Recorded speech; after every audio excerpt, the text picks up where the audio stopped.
What's going on, everybody? Welcome back to the most important NYCFC Talk Show.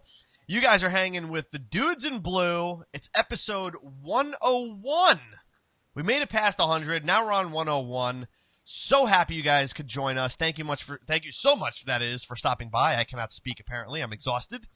I'm your host, Joe Amato, and alongside me, as always, Antonino, what is up, dude? Dude, what's going on, man? We've got it's Monday night. Here we are again, 8 p.m., 101 episodes. I want to apologize off the bat for everybody out there because we don't have Ian Joy because we can only treat you to that once in a while, apparently. Thank you for all the feedback, by the way, on that because that was a fantastic show. We do have Anthony, and we still have me, so you're just going to have to deal with it for the next 45 minutes. That's okay. That's okay. Let's start saying hello, dude. We got Jorge, we got Daniel, Eric, Henry, and Andres. What's going on? Andres says, Los Caballeros en Azul. That is You Cowboys? I should really say it. So I actually looked up the translation because I wanted to be sure. And Caballeros does actually come up. And dude, you could tell me if I'm lying. How do I answer every Skype call with you when we start? Buenos noches. That's right. That's exactly right. Nosotros estamos los caballeros en azul. That's exactly right. That's exactly right. Coco, hello. Hey, it was great meeting you last night at the game. Thanks so much for stopping by with us. We got John Levin coming in. Jason, man, this is like we got the usual squad. We got some new faces. Start smashing that like button, guys. We've got a hell of a match to cover.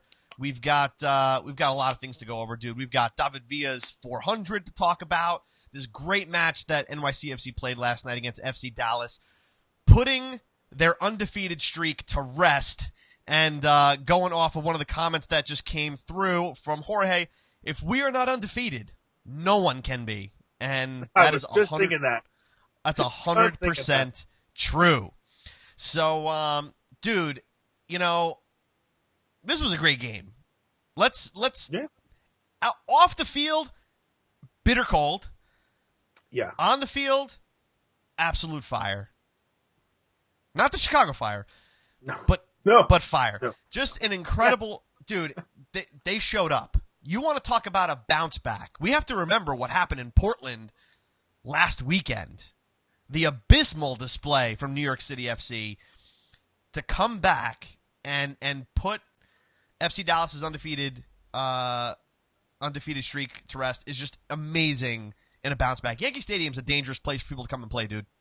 Yeah.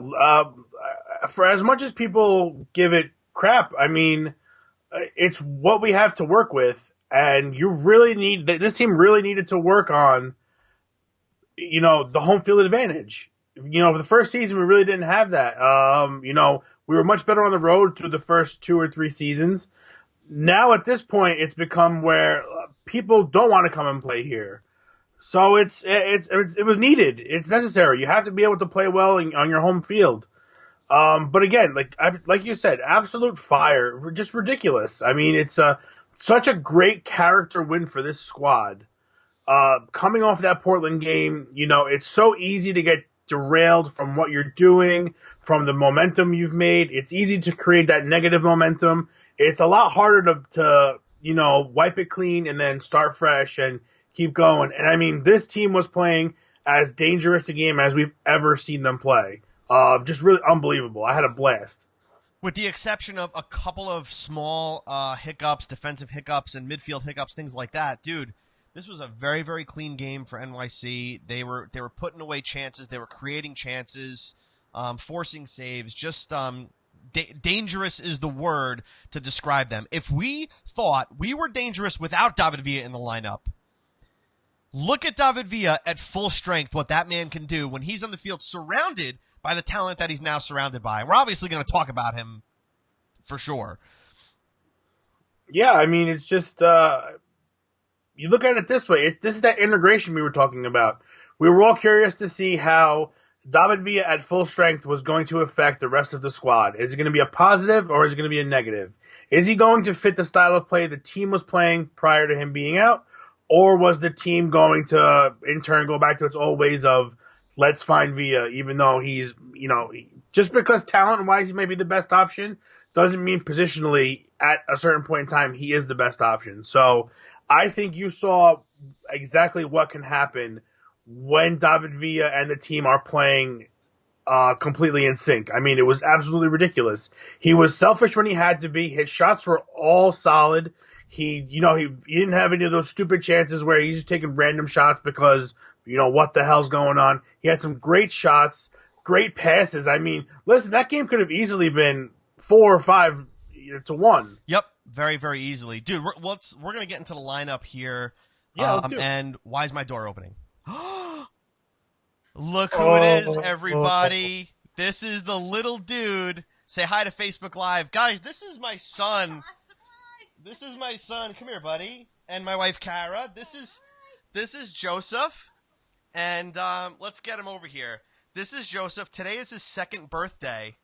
And he's rocking his little dude shirt, if you could see it. There he is. Joseph, say hi to all the dudes in blue viewers. This is really funny. Joseph, what did we practice? What did we practice? What did you practice with Mommy?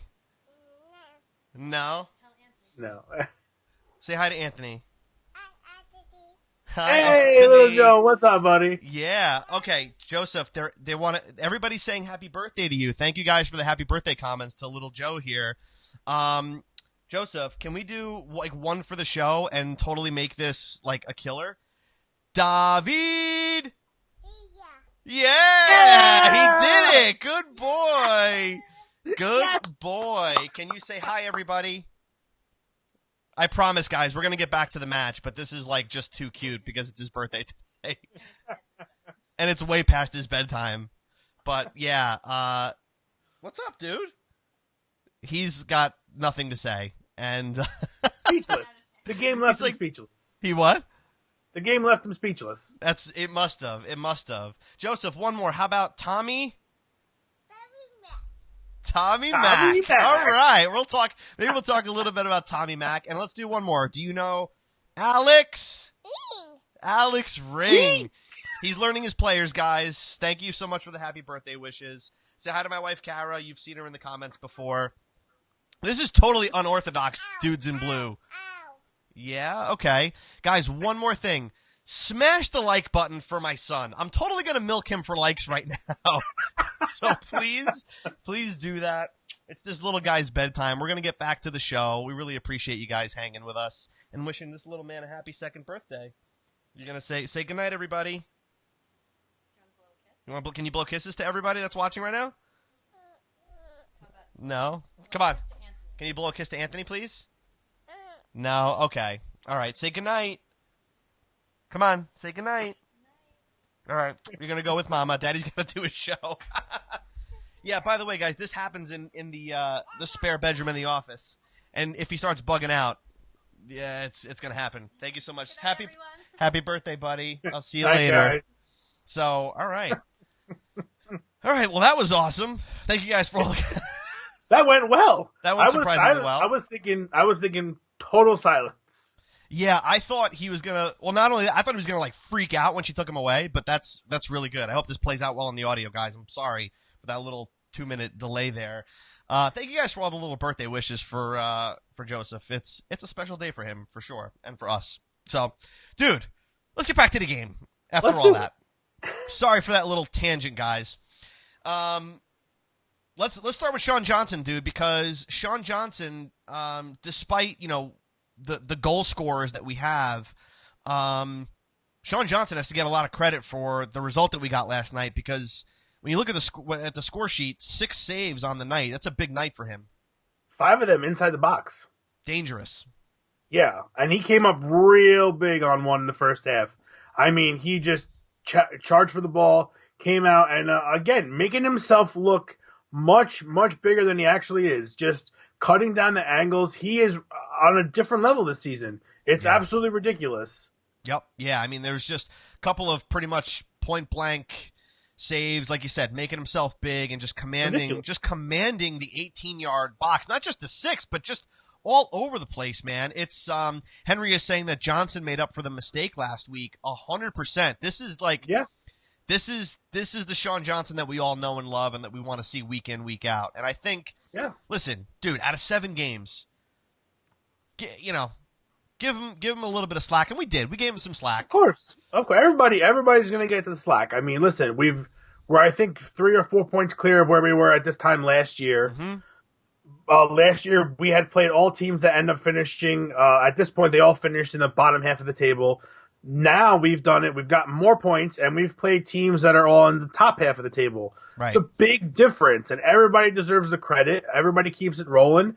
Again, week to week, people are going to have off games. Things are going to happen. But ultimately, you got to look at the season as a whole so far, and he's been really, really, really good.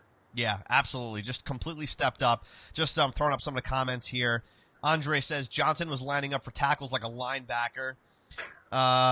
Ari, good to see him bounce back. Yeah, this was the performance that you wanted out of him. And even though, the guys up top kind of stole the show, we gotta give props to Sean Johnson for the great game that he had last night. So now, dude, defensively, we saw the absence of Maxime Chanot and Sebastian Ibiaga taking his place. Do we know why Chanot was not in the lineup? Last I heard was personal reasons. Everyone was asked to respect it, so I'm assuming either some death in the family or something of that nature. But personal matter, I don't think it was an injury. I think the team at this point knows better than to mess around with injury news and things like that. Yeah. But here's the thing, dude. Daniel saying Ibiaga slotted in pretty seamlessly. I did not feel like there was a gap there at all. He had a very, very Maxime Chanot-like game where you didn't have to hear his name called too often, but in a good way. Not like an invisible way, did everything he was supposed to do and got his job done. And so now I'm going to bring up, we'll throw up I have the Audi index here, and it's a pretty cool way of breaking down games and seeing stats and things that happen. Unfortunately, when you're a possession team, stats get really heavily skewed because of all the passing that we do, and it's not like it's meaningless passes. It's just the ones that are back and forth to each other in the midfield. So that kind of tends to skew things a little bit. But as far as his score goes, he was number 1. Yeah, that's pretty surprising. I mean, you're talking about 8 clearances, 2 tackles, 1, 2 cleared headers, 3 aerials, 1, 22 successful passes. Again, that's going to kind of bump up your score a little bit. But I mean, you're talking about poor things. He didn't do much. Giveaways and things like that, very minimal. He looked like he's been playing there, like Patrick Vieira said. He looked like he's been playing here for 3 years. Yep, exactly. No, that's what awesome. you want. That's amazing. What you want. Absolutely amazing. That was the biggest question I think we were going to have coming in. But I think he's looked pretty much like that the entire time he's played so far. Yeah, no, 100%, 100%. Awesome. You got Ben Sweat getting the start over Mata. Was Mata not in the 18? I do not think he was. Which is really interesting. I think Ben Sweat had a pretty good game. Now, according to somebody, Jorge is saying that Sweat and Villa made it the team of the week, which is pretty interesting if we can confirm that. But I think, David is saying Mata was not in the 18. I think Ben Sweat had a good game. We were talking about it a little bit last night. One of the guys that sits with us, Ben Sweat's got a really nice touch. I gotta hand it to him. Yeah, we always praise him for his footwork on the show for sure. To be able to get out of tight spaces a lot of the times, he will have his moments where he kind of panics a little bit, and that I think will get him in trouble. I don't think it's his technical ability. I think sometimes he tends to overthink certain things, whether to clear the ball, get rid of just get it out of play, or try to work it back up the field or hold it. But as far as technical ability, he's really, really good. Just touch-wise, footwork, shooting, passing, he's really got it all. It's just a matter of, do you see it all the time? Does the game usually lend itself to that here and there? Sometimes he'll get the ball a ton and run it up the wing. Other times, there's not really much play on his side of the field, and you won't see as much. So for me, I think he had a good game, and I think he's coming back down to where he was before, because he did have a couple. He had that stretch of 1 or 2 games where he was just is pretty poor, and then he ended up getting sick and losing his spot in the 18 for a little bit there, and now he's back. So listen, everybody's firing on all cylinders. It's great. David is saying he's unselfish too. Laid the ball back to Herrera to shoot, which we're going to get into in a second. But that was a mistake. Yeah. So speaking of mistakes, let's get into the midfield a little bit. Alex Ring goes without saying is Alex Ring. I don't think we need to say much other than hitting the like button a ton of times for Alex Ring, because the dude just is. I need a Ring jersey. I got to get an Alex Ring jersey. Yeah, that's the next one. That's probably going to be the next one, right? So, Maxey had a decent game. Nothing really uncharacteristic of Maxey or Alex Ring. In this case, Yangel Herrera gets to start over Ebenezer Ofori, who started last week in Portland. So, dude, why?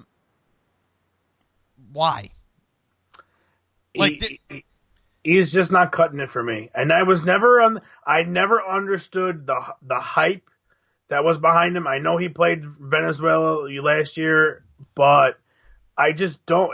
I think he's too drastic on both ends. I think he does things either exceptionally well or extremely poorly, and sometimes all it takes is being in the middle to be consistent. He just has such boneheaded giveaways. I mean, the giveaway led directly to a goal yesterday. Just not good. He gets lazy. He's like just slop, just the absolute slopopotamus yesterday. Just ridiculous. Slopopotamus. Yeah, bring him back. It's an oldie. Yeah, I gotta figure out how to spell that one. Roddy is saying Herrera made the mistake for the goal, but for some reason, who scored gave him the second highest rating of 8.2. I saw that, Roddy, and it makes absolutely no sense. I really think it has to do with the tackles that he made, and that's about it. That, but you also look at the fact that he put shots on target. The shots on target. Again, he could have done so much better. He could have put away a goal yesterday. This is where the numbers kind of tell a story other than what we saw on the pitch. So it's different. really difficult. Really difficult. And you got to be careful with stats with this team because, again, you play a possession game where you're holding the ball a lot, and you're not. There are good chunks of minutes where you're not doing anything with it. You're just, playing it back and forth to each other rather than moving forward. That helps your passing accuracy. It helps your possession stats. It helps, Exactly.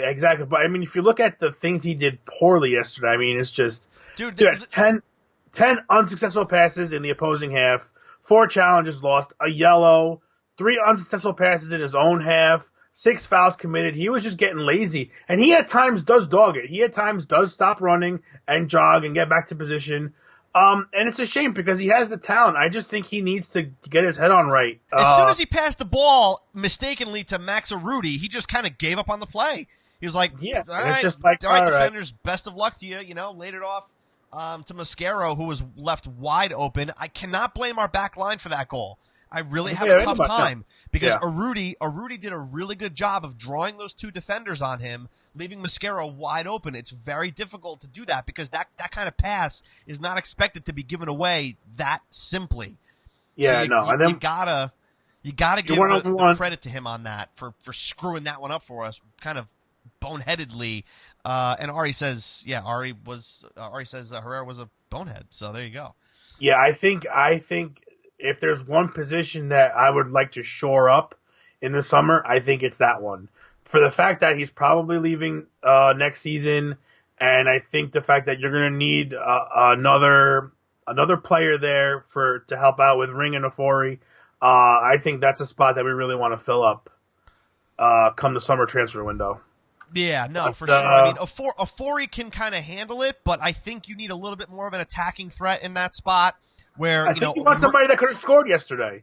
Well, listen, he tried. I mean, he tried. Amanda says, he tried. He tried Tinnerbooming it and completely went out of the park.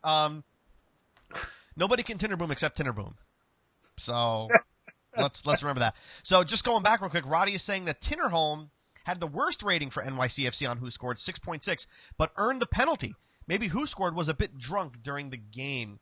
Yeah, and this is, again, Possibly. the stats are very skewed, and they don't tell the whole story. If Tinnerholm doesn't take that shot, we don't get the handball, don't get the penalty, and the game looks a lot different at 1-1 versus 2-1. So it's really hard to look at the numbers and give them a ton of weight. But I will say this though, you could see yesterday he was off his game. Just positioning wise, not in the right places. I mean, his Audi index is horrendous. He's negative 37. Yeah, That's okay. bad. That's a bad game. That's a bad game. It's just a bad game. 2 tackles, 1, 2 clearances. I mean, again, 1 interception. Just not great. But this is one of those instances where the attack really didn't come from the fullbacks. Yeah. So, you would kind of expect your fullbacks to not be as present in a game where you look at the way the goals were scored, right? Speaking of which, moving right into the forwards here, we had Jo-Inge Berget play left wing and David Villa in the center and Jesus Medina playing at right wing. It took a little while for Berget to get into the game, but when he did, he put the shot on the post that led to the first goal in the first couple of minutes. It only took him a couple of minutes to get into the game after that first stumble he had where he literally dribbled the ball out of bounds. But other than that, that was a bad moment, man. An aside here, awful. just a little Berget aside. He's got to fix those socks. It's so awkward to look at, and it's just I don't know. I don't know. Lizzie, if you put a couple more goals in, I'll forget all about it. That's right. But I think the reason why his shot that hit the post was so weak was because of those socks. I can't stress enough. Too much padding up there by the shin guard. It's just they're just so strange. David is saying Berget is coming into his own. Amanda is saying, man, lay off the socks. They're charming. I don't know if I'd give that a charming there, Amanda. That's Coco saying, OMG, the socks. Joe is saying, no, I love the low socks. I don't know. I think we just lost half of our listeners because they're Berget sock fans. Oh, man. Christian says, guys with beards can't wear socks that low. He looks like a hobo. It's just funny because it's true. Roddy is saying that I think it was Mark Booth that said on Twitter that he likes Berget's look. Maybe it's a European thing. I don't know. I mean, he's got these skinny white legs, and that's the only thing you see. And then those socks come up to like his ankles. It's the weirdest look to me. But all sock jokes aside, he put the ball on frame that wound up leading to Medina's garbage goal, it's a Tommy Mack goal in essence, right? Yeah. And that's what you want to see, dude. You want David Villa in the attack. You want your wingers in the attack, dude. Our front three were involved in that goal. All 3 of them were. That you can't ask for more than that. And I'm really, really liking. Pay attention when Berget and Villa are close to each other because they're building something. You can see it. They've happening. got that. They've got the no look passes going. They've got the no look passes going. They're gonna click. They keep clicking more and more every game. Would it have been nice to go in yesterday? Yeah, sure. It would have been great for Jo-Inge Berget. You had everybody involved. Everybody was in the right place at the right time. You had a guy right there waiting for the rebound and a nice little tap in. That's what needs to happen. Those things need to happen. When those things don't happen, it's very, very, very bad for your team. Because if you can't do that, you can't win. It's those goals that win games. Yeah, I think you make a good point about him and Villa connecting, but what happens when Schrade comes off of injury and Berget gets knocked off of that? I don't know if you knock him off necessarily. I think you're gonna run into a stretch where we're gonna play 3 games in a week. I think 3 or 4 times this season. He's gonna get minutes, and it's relatively soon. I would think you're gonna have to give these guys a rest. You put Schrade in and see what happens. And if that connection is better and you give it 2 games, then so be it. These guys know their role and they're all going to be fighting for starting positions. as long as you're all working hard and you're going to get your minutes. I mean, listen, I wouldn't mind putting Berget in second half of a game and try to see what happens. Maybe put him on for a midfielder and push him forward and see what goes on. Anything can happen at this point. I would like to see, just for the speed factor and the left-footedness of Tajuri Shradi with Villa, I would like to see what goes on there, because if you can get him a ball wide and he can cross it over to Medina and Villa cuts back in the box, you can create a bunch of havoc in the box there. So I would like to see it. It's just there's not enough. Is there enough games? Is there not enough games? I know. There's not enough positions. Yeah. It's almost like you would kind of hope that there was other tournaments going on throughout the year that didn't affect MLS standings, like these friendlies, for example, where these guys could actually try different things without messing with the standings, so to speak. Eric is saying Shradi becomes a super sub for a few games and then gets integrated again. That's. I mean, look. Here's the thing too. If that happens and Shradi comes back from injury and is just like himself the way he was, you've got a really dangerous attack in that no matter who's playing in that, whether it's Berget, Shradi, or switching off with Wallace. Wallace. Yeah, it's pretty dangerous. It's very, very dangerous. Joe is saying Berget looked very strong holding up the ball. Villa can make those runs while he's muscling off defenders, and that's very, very true. You don't get that physicality from Shradi or even from Medina, but that's kind of what Berget brings. It'll be interesting to see what happens on Saturday against Red Bull, which we're going to obviously get into in a little bit, dude. That's going to be a little bit of a conversation piece there, but I think this goes without saying. David Villa had the most David Villa game we've ever seen, or one of. Yeah. Smash the like button for David Villa because David Villa said so. I don't think he said so. I think we said so, but it's fine. He said it. Listen, he said it. We said it. Somebody said it. Could have been him. Could have been us. I have no idea. But, dude, on and off the ball, David Villa deserves the captain's armband. They should retire the number 7 when he retires. Lights out. Shut it down. David Villa is he's my captain. He's my captain. I'm going statue in front of the new stadium and a star on the Hollywood Walk of Fame. I don't know how he's going to get the second one, but I'm pretty sure he could do it. Ah, that's very, very true. That's very, very true. So he gets his 400th goal interestingly enough, dude, I don't know if we talked about this. He netted his 400th goal the same exact way he netted his 50th for the club, if you remember that from last year against the Seattle Sounders in a PK on that same net, dude. Yeah. 2 milestone goals, both on penalties. There was no way he wasn't finishing that, dude. There's no way.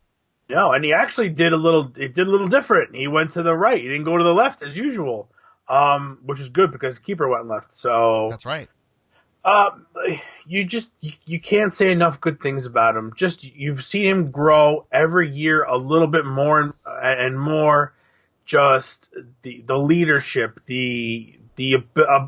just the talent alone is incredible. But to be able to make your teammates better, to be able to pick them up when they're down, to be able to do something that nobody else can do, you have to be so confident playing with the guy. Just because anything can happen. I mean, look, he almost scored a ridiculous goal. He just put it over top of the net on it was still the first half, right? Yeah. Yep. It would have been ridiculous if he scored that goal. Oh, where he trapped it on his chest and just one-timed it? Yeah. I mean, it would have been amazing. And, it's things like that. It's those chances that make the game exciting. But, I mean, just watching him play off the ball, coming back and playing defense. Even Berget came back and played defense a bit yesterday, too, which was nice. He had a couple sides of of the ball, dude. He was an animal. It's amazing It's amazing what this guy can get this team to do. I love watching him play. He is absolutely phenomenal, and he was on fire yesterday, and he could not be stopped. No, he again at every part of the pitch. Saying hi here to Ronald, longtime listener, first time watching live. Thanks so much for joining us for the live show. Andre says, I'm good with the statue at the entrance with him pointing at the back of his jersey. That was an awesome celebration. Yeah, it was. That was great. That was fantastic for his 401st. The others that have Steven is saying that the others that have 400, Messi, Dennis Suarez, Zlatan, Ronaldo. It's just he's in a class. I don't want to say of his own because there's obviously other players in that class, but he's in a class that's above all else. It's remarkable, dude. I can't even. When you think about that, think about the names you just mentioned. You mentioned Zlatan Ibrahimovic, Cristiano Ronaldo, Lionel Messi, and Luis Suarez. Yep. Like you realize that you essentially have the equivalent of one of those players on your team playing right now. You have a guy who's that skilled, that talented. It's absolutely unbelievable. Yeah, and we got to talk about this, dude, because the comments are coming through about the yellow card and then the goal like a minute later. So people are asking, what is the yellow card for? It was for dissent, which who knows what the hell that means? Yeah, is it for arguing? I think it's for arguing. I'm pretty sure it was. I think he ended up. There was a whistle blown. I think he actually had two hands on the Dallas player. Might have made a little bit of a push. Because he was getting pretty much just manhandled at that point. And I think he was arguing with the ref, and I think the ref either probably gave it to him for arguing about it. Villa wanted the play to continue, I think is obviously what happened, and Villa got very, very upset because I think it would have been a pretty clear chance, but obviously it didn't matter because, he went Hulk. He went absolute Hulk. He did literally, like, in the same minute, like, decides, like, all right, Tinnerholm puts in a ball, which was a dangerous ball, just happened to hit one of the defenders before it hit Villa. Villa takes on two defenders on his own and just, like, said, okay, here's what I think of your yellow card, ref. Here's number 401. Just scoring like that was unbelievable. Again, you can see how fast he can go from 0 to 60. It's ridiculous. Just where he finds it at his age to be able to turn it on that late in the game. Not that it was terribly late, but still, in the second half, for all the running you're doing in the first half, it's got to wear on you. And I'm sure every year it wears a little bit more and more, but he doesn't look a day over 26, 27. I mean, no. he looks as good as ever, man. He Not is at all. Fantastic. Jorge is saying Villa has diplomatic immunity in my book. He can do no wrong. I mean, listen, if this is what we get if he gets a yellow, give it to him. I'll give him let one. him have it. I'll bring one too. I'll bring one too. Yellow poster board and just hold it up. So yeah, just absolutely incredible. Oddly enough, there's 400 likes right now on this, which is kind of funny, at least from what I'm seeing, and that's fantastic. That's really great. Keep smashing the like button for David Villa, and we love him. He's our captain. He's the man. Please don't ever retire. Let's get him some sort of like bionic legs and arms and whatever. Let's keep him going. Just clone him. Let's clone him. He's a $6 million man. That's for damn sure, and it's worth every penny. Probably by far going down in history as the best MLS DP signing in MLS history. There are very few players you could say are worth every penny, and he is definitely one of them. Yeah. Just going back to the Herrera conversation real quick, dude. Henry is saying, I was 100% sure Herrera was going to get a second yellow. I had a bet going with one of our buddies that sits in 109. Degenerate gambler you guys are. That I know, that dollar was very difficult to give up. It's every game! We're probably going to wind up breaking even. But $7. I thought Herrera was going to come off at the half based on the way that he played the first half, but I was sadly mistaken. I partly wanted to win just because I thought, sadly because I just wanted him off the pitch. But I was wrong. But listen, it is what it is. No big deal. Vieira tends to not do that. Vieira does tend to hold his subs. Yeah, very late. He's pretty strict with that. He's pretty by the book when it comes down to that. He wants things done after the 60th minute, and that's when things are done. But he pretty much shut things down in the 73rd minute, where he puts on Wallace, he puts on Afori, takes off his two attackers, puts in two defenders, effectively a left wing and a white wing, a left wing and a right wing. Left wing and a white wing. He's right. He was ready to park the bus right then and there. But listen, I mean, we still look pretty dangerous. Ben Sweat was still getting into dangerous areas, putting crosses in the box. I mean, it was such a dominating performance. Speaking of yellows, says Jason, I was happy Ring didn't get a yellow. He'll be available for Red Bull. Good point. Yeah. Very good point, because he's on 4, right? I also think if he actually goes without a yellow at Red Bull, he gets one taken off, doesn't he? I don't know. I don't know how many successive games you have to play without getting a yellow. 2 or is it 4? That I have no idea. Roddy, we need you, buddy. We need you, buddy. How many games can a player go without getting a yellow to have one taken away? Please let us know. We'd like to know. 2 or 4. I don't know. So before we talk about the Red Bull game, dude, it's that time. He says on it 1 sec. That's awesome. I love you, Roddy.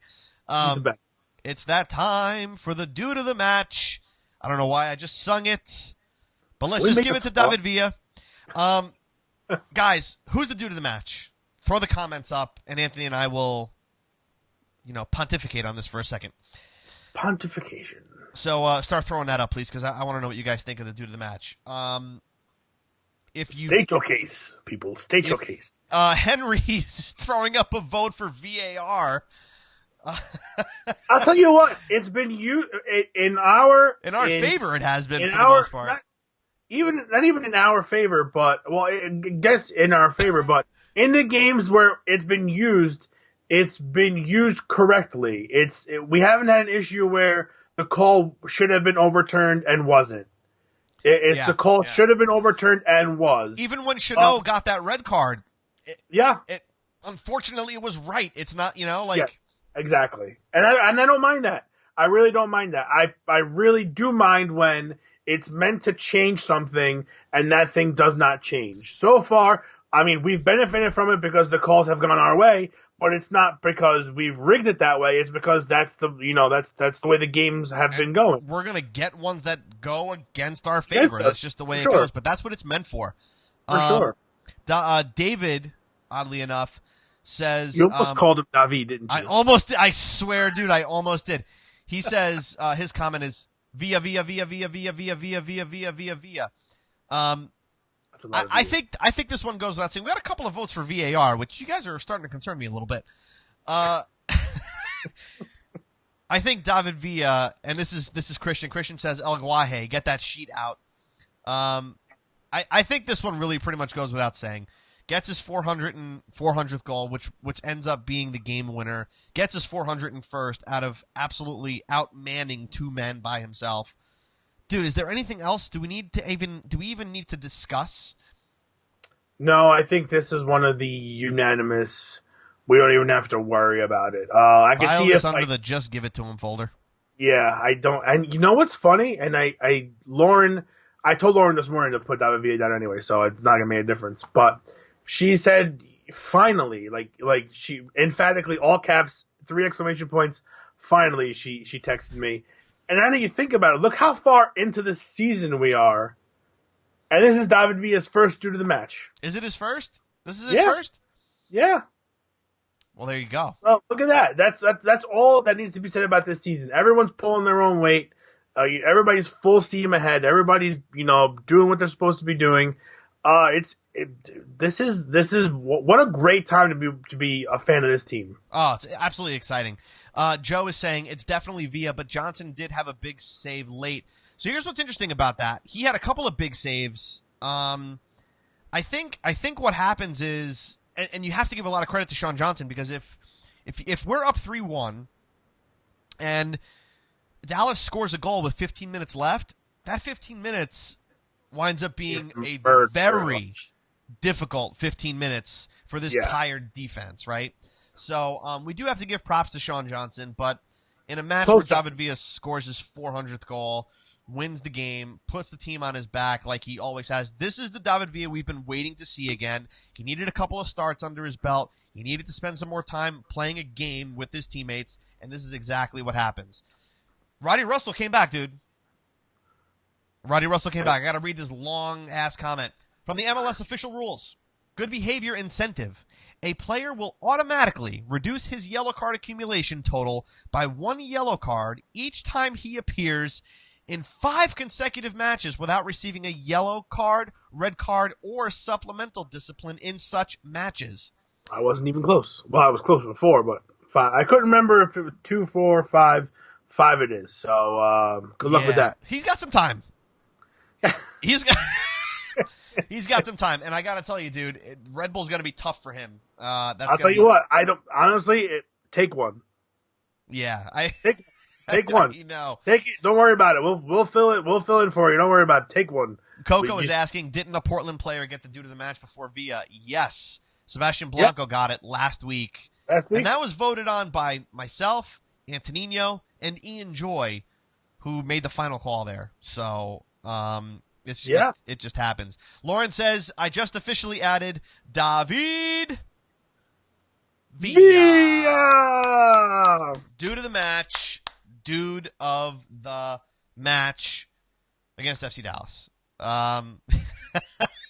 Christian, I can't read your comment out loud, but he said, Ring going 5 without a yellow? That bleep ain't happening. That's awesome, dude. He would have to physically not play. That's right. You got to keep him out for 5 matches to not get a yellow. That's really, really funny. You would have to keep him on the bench, sub him in the 93rd minute, and just get him 1 minute of playing time, and then just come on back, come on. That's it, exactly, absolutely. I'll tell you what. Let's be in all fairness here.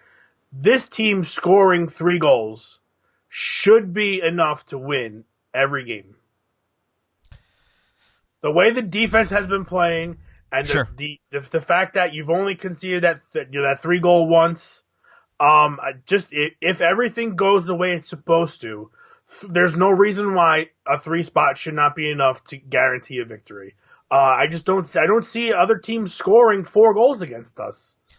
Yeah, I mean, unless you're having an off day like Portland was. But again, you're going to have a lot less of those than you are of the good days. And you have an off game like that against, I don't know, against Atlanta or against Red Bull or against Toronto.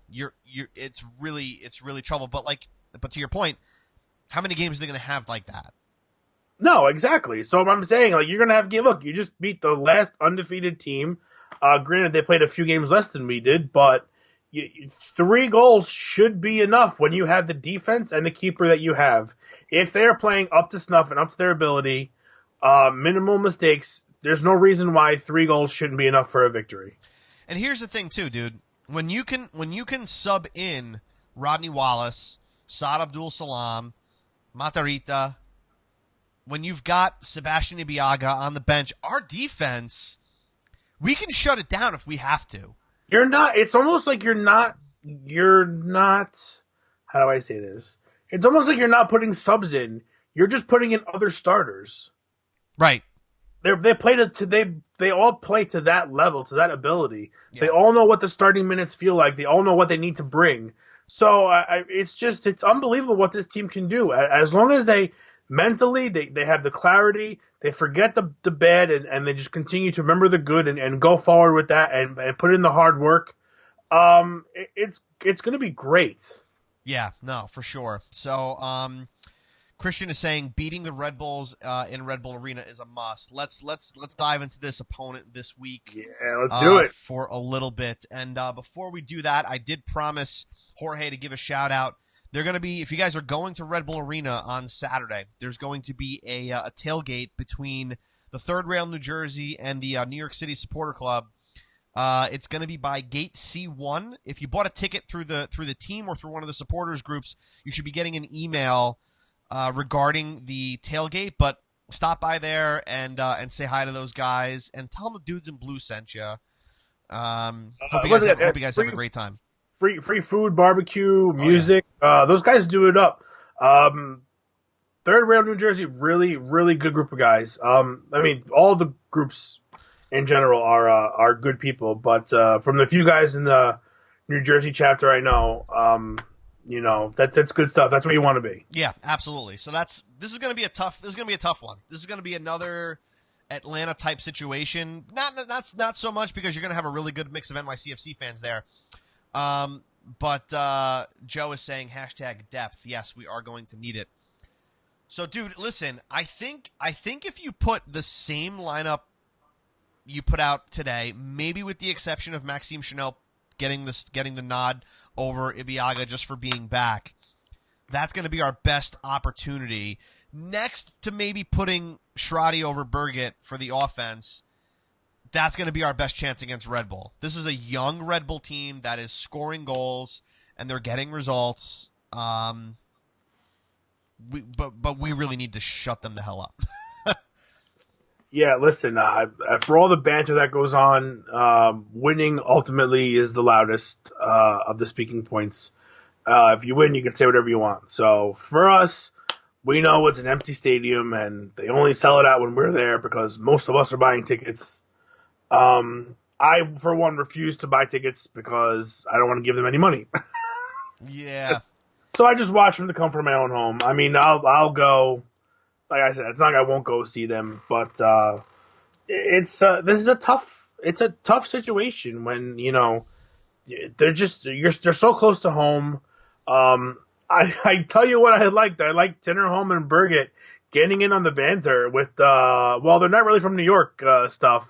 Yeah. Don't know what I'm talking about. Go look. It's like quoted in the paper or something like that. But they asked Berget, going into next week, what's the feeling? And he's like, yeah, well, they're not really New York. They're New Jersey. They want to be New York. So that was pretty funny for me to read. Jumping right in without even both feet and the low socks. But see, this is it. But this is a year, dude, where if NYCFC stays on this track, they will own the New York market. Yeah, they will make Red Bulls more irrelevant than they already are. Let's be serious. If we lost all 3 games to Red Bull, and we finished you can clearly still finish and win the Supporters Shield. If we were to win the Supporters Shield, lose all 3 games to Red Bull, and then finish in 4th place, I'm sorry, we're still the better team. No, that's it really doesn't matter. It's more for banter. It's more for bragging rights. Winning is awesome, and it'll come down to it if you need it for a tiebreaker of some sort towards the end of the season. But I really don't see these teams being close together in the standings where it's going to be an issue. Christian Smith throwing up the Scandinavians are savage. Yes, they have been. The Vikings. Joe is asking, you guys think the stadium will be full? RBA has been embarrassing lately, but will they come out for this one? I know the NYCFC guys will be there. Oh, yeah. You're looking at probably slightly half of the stadium. No. Nah, it's a tough one. You're going to look at like a quarter of the stadium being empty. Maybe. And then a mix of Red Bull and NYC. You get a lot of NYCFC fans out there. Red Bull, for some reason, it's just that I don't understand why. Support your club. If they're so good and you love them so much, why don't you go to the games? Why are they begging people to take tickets? Why? Like, I don't understand. Why is that such a hard thing to do? Yeah. No, You have a train that gets you right to the stadium. You have a PATH train that gets you right there. And you can drive there. It's not that difficult to get there. If you're complaining about traffic, leave early. Yeah. It's really not that hard. Yeah. No, that's There's it. no excuse for a team stadium to be empty unless they're terrible. And even at that point, you still have your loyal diehard fans that are going to go. Sure. Listen, we packed the stadium the first year. I mean, granted, it was new. But even the second season, we weren't sure what the team was going to look like. And we still packed the house. Yep. And again, our stadium looks empty because they don't open up half of it. Yeah. No, exactly. Amanda's saying just to watch those games in there are just awful. So many empty chairs. Amanda is saying, I need NYCFC to win the MLS Cup before Red Bulls. I think we all do. Christian is saying they sell 17,000 tickets max. And yes, that would be absolutely amazing. Roddy coming in with the interesting stat here. City have only lost 1 game in the last 5 league matches against Red Bull. Well, that's a great stat. I like it. I can get down with that stat. I can get behind that, yeah. I can totally get behind that. Listen, if New York City were to win a cup before Red Bull, all hell would break loose. Yes, it would. They would have no legs to stand on. It would just be completely irrelevant. You could just throw that in their face constantly. I've even heard Red Bull fans. I've seen Red Bull fans on Twitter and Reddit and Facebook post that if we were to win, they would be completely they wouldn't know what to do with themselves. Oh, it's going to happen. So listen, hopefully this is the year. Yeah. Christian is saying, I'm 2 stops away from Red Bull Arena, and I'm a City fan. It says a lot, doesn't it? I suppose. There's just no reason for it. If your team is that good, there's no reason for an empty stadium. Well, listen, we certainly have a tough game against Red Bull at Red Bull. Let's not discount that it is a difficult place to play in. Sure. Red Bulls are a good team this year, but we are a better team. There is no doubt about that. We have every opportunity and every arrow in our quiver. I used the word quiver in episode 101, so take that. We're getting more mature. We're getting more mature. Our vocabulary's expanding. I used pontificate and quiver in the same episode. Thank you. Write it down. I can't. Oh my gosh. Anyway, so this has been a great episode 101. Guys, please give us the follow. Facebook, Instagram, and Twitter. We're at Dudes in Blue as always. And leave the review on iTunes or Facebook. Let us know what you think of the show. We got one more thing to throw up. One more thing to throw up here for you guys. Not throw up, but put up on the screen. Hey, don't throw up.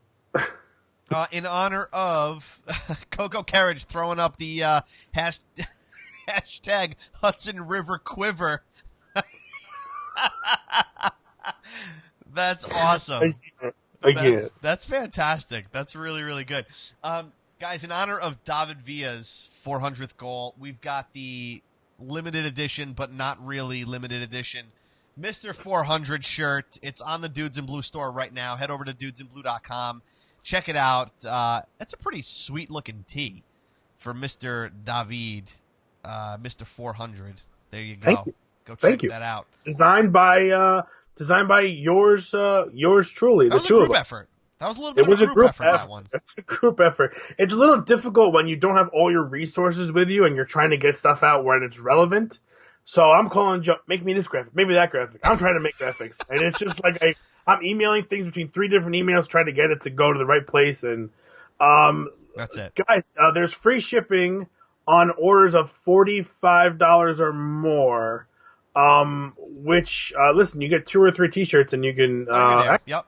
You can get quite a few T-shirts for $45, which is pretty amazing. Yep. A majority of the shirts are like $12, actually $12.95.